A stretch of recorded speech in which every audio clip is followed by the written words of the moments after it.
All right, guys, welcome back to another episode of Reprogramming Masculinity. Doing upper body today, starting off with pull-ups as usual, or chin-ups rather. This time doing 85 pounds, progressing 10 pounds since last time. And my elbow is feeling fantastic this week, so whatever issues I was having, I am over them.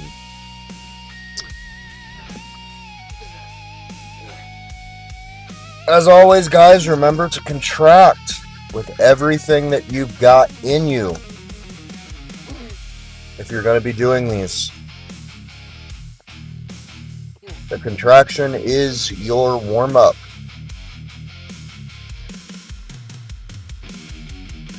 Once you start failing, that's when you were beyond the warm-up and you were approaching true muscular failure. I'm really happy with the way I've been progressing in these. I want to say by end's year I'll be doing 120 pounds with these for substantial holds.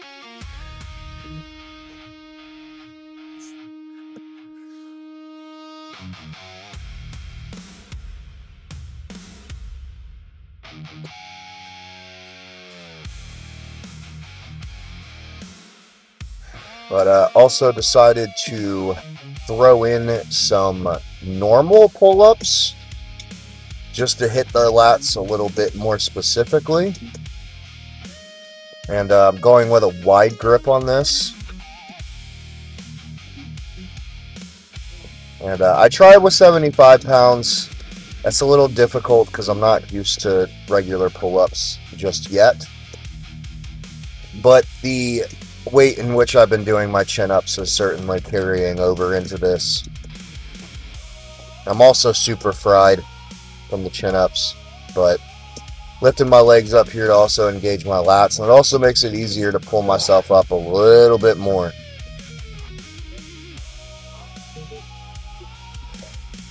I'm going to start progressing in these as well. I'm going to add this as part of my regular upper day routine. But moving on, now getting into some dips. And again, guys, like we discussed last time, the goal here is to treat the handles of the dip station as if it is a fly machine. You are trying to perform a fly with those handles. And even though this is not a fly machine and you are not going to complete a fly, the effort of trying to close the gap between those handles is going to engage your chest in the way that you are looking for. You will feel the entire chest light up when you do it like this.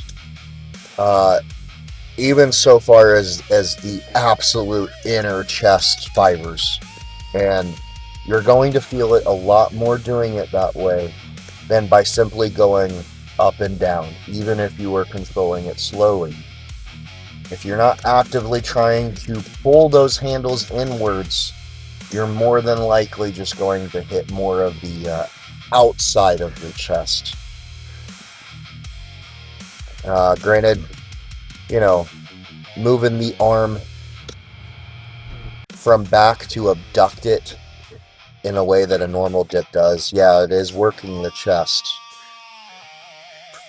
But there's just something about the effort to abduct it so far as to try and close the gap on those handles that just it just engages the chest more so from how I can feel. So yeah, give it a try.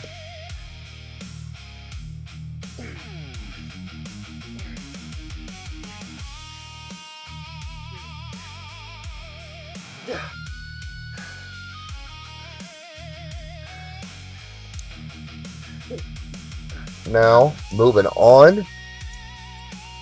Gonna get into my upright hex rows.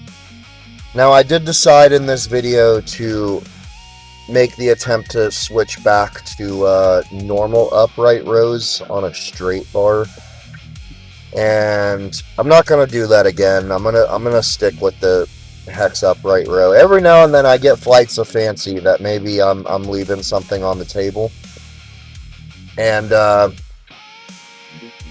you know, every time I make that decision, I usually end up regretting it, and I ultimately like the hex upright row more, largely just because I can load it more and it feels safer to my shoulder joints.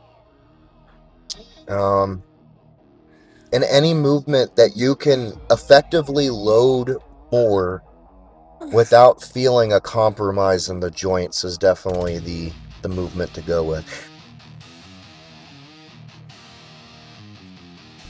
By the way, I apologize for the box down there in the corner. I was a retard and forgot to cut off my screen capture. Just ignore that and pretend that doesn't exist. It ends up going away like halfway through this workout. But yeah, as you can see here, I'm doing 75 pounds on each side now. So 150 in weight plus the 50 for the hex bar. I'm doing a 200-pound upright hex row. But I can only do 150 with the straight bar. So here we go with my straight bar effort. I'm just gonna fast forward through this because I'm not gonna be doing this again.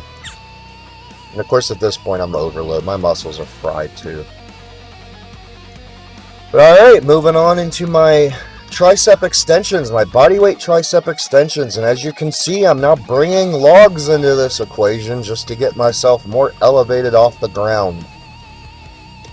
I think eventually the goal here is to get to a point where I can just do freaking handstand tricep extensions, because that seems to be the way this is progressing. This log here is getting me about 6 inches off the ground, higher than what I have been, which is progressive overload. That is ultimately more weight that I'm having to fight against with the bar. So it'll work. It'll work. I'm still eventually going to have to figure out some type of workaround, because if I ever get to a point where I'm doing freaking handstand tricep extensions, which is going to be insane, even then, like, there's going to come a point where I can only do that so much without adding weight. So still going to have to figure that out. But for now, this will certainly do. And before it happens, I'm just gonna let y'all know I had a weird recording snafu, and the recording is gonna cut off before I finish this exercise. But I appreciate you guys stopping by again to watch me progress and grow and move towards competing. Come back next time for who knows what video is going to be. It might be Mike Israetel Part 2. It might be the next workout video. Or it could be the Weeder Brothers video. Come back for that. But anyways, I appreciate you guys stopping by. And peace be with you.